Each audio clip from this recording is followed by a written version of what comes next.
કુંડલા તાલુકાના બગોયા ગામની પ્રાથમિક શાળામાં બાળકો પાસે કરાવાય છે સફાઈ, શિક્ષકો મૌન દર્શક। અમરેલી જિલ્લાના કુંડલા તાલુકાના બગોયા ગામની પ્રાથમિક શાળામાં ગંભીર બાબત સામે આવી છે।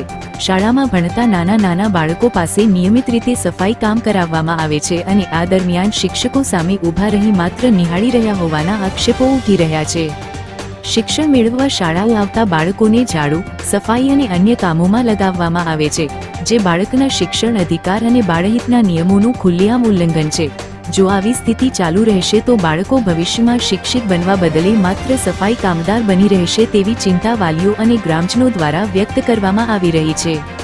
સરકારી નિયમ મુજબ શાળામાં સફાઈ માટે નિયુક્ત કર્મચારીઓ હોવા જોઈએ, ત્યારે બાળકો પાસે આવા કામ કરાવવાનું કોના આદેશથી થઈ રહ્યું છે તે અંગે તપાસ જરૂરી બની છે।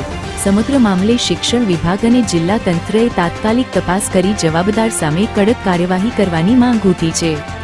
ગ્રામજનો અને વાલીઓએ માંગ કરી છે કે બાળકોને શિક્ષણ સિવાય કોઈ કામ ન કરાવાય, જવાબદાર શિક્ષકો સામે પગલાં લેવાય, શાળામાં નિયમિત સફાઈ કર્મચારીની નિમણૂક કરાય। રિપોર્ટર ફારૂક બિલકિયા, સ્થળ અમરેલી।